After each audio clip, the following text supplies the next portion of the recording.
Good afternoon, everyone. Welcome to Dr. G Medical And Whitney Matthews is enjoying an evening at home with her daughter Lanaya. I had a little routine that I did for her every night. Played with her a few hours before she went to bed and put that CD on with the classical music. And I'd rock her a little bit. And once her eyes start to close, I'd lay her down. And then I laid down myself around 11:30. But Whitney could have never imagined that within just a few hours, her seemingly ordinary day would turn into a mother's worst nightmare. Woke up close to 3 o'clock in the morning, came back to check on her, and I noticed she wasn't breathing. I was like, maybe the dark's playing tricks on my eyes. Panicked, Whitney immediately dials 911. Her next call is to the baby's father, Jefferson. The medical history is that the baby's had a cold the past couple days, but nothing major, kind of sniffles. If that plays a role, I doubt it. I'm really not too worried about it. However, reading further, she does spot something of note. Lanaya was born with sickle cell disease. Sickle cell disease affects 70,000. Look out for any congenital abnormalities. She heads straight to an organ high on her list of suspects. The heart. I look at all the vessels because some vessels aren't right. They don't go to the right place in the heart. But none of that showed any congenital abnormality. So that heart's about normal size. This heart looks completely fine. He is really congested. The lungs are very dense and they're very wet. And it could mean the baby is having some type of infection in its lungs. I'm worried about pneumonia. No clear-cut evidence of bacterial pneumonia. That looks like from CPR, most likely. I look at the kidneys. I look at the pancreas. All of that look normal. Large spleen.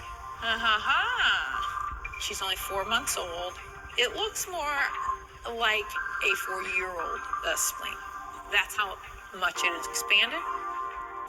Kids, particularly with sickle cell, at the early stage, will have enlarged spleens. Lanaya's spleen is over twice its normal size, much larger than she would expect to see in a baby suffering from sickle cell disease. This one is a little worse and it's a little too big.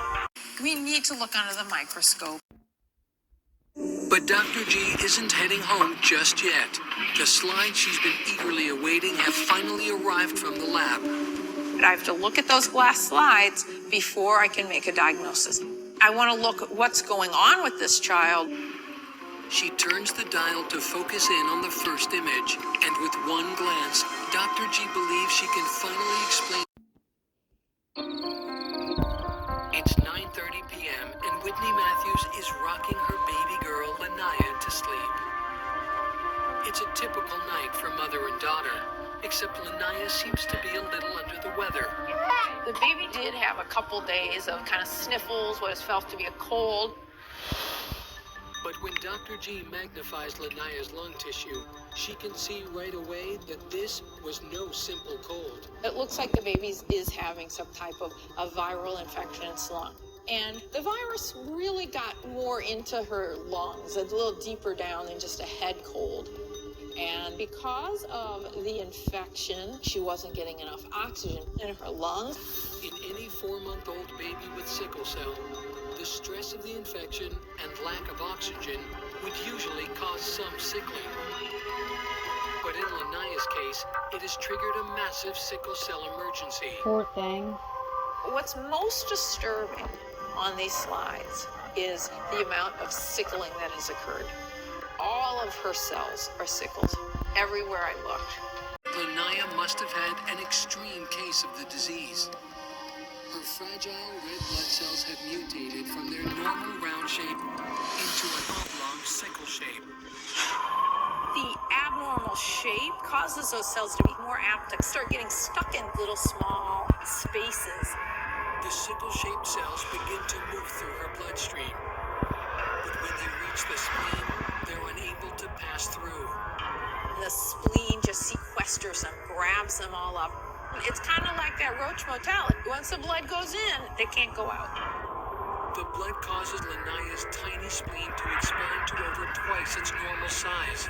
And from there, she begins a rapid downhill decline. I hope it wasn't She's got so painful. much blood caught up into her spleen that she's not getting enough to the rest of her body, and she goes into shock. Eventually, Lanaya's organs begin to shut down one by one. This was all going on while the baby was sleeping. In Dr. G Medical Examiner, the show uses actors, so the autopsies are not real. And for new people on my channel, I sometimes will let Dr. G do the condition and explain it, because it's more fun. And with mystery diagnosis, I do the same thing, except I do the diagnosis, but sometimes I'll explain it, other times I'll let the narrator explain it. Logically, it shouldn't have happened. You know, she didn't follow the textbook. It happened at a much younger age than you'd expected. Now, why did she sickle at this age when a lot of babies don't? Some people do have worse sickle cell disease than others. Some people just have higher concentrations of that sickle hemoglobin than others. The disease would have eventually taken a toll.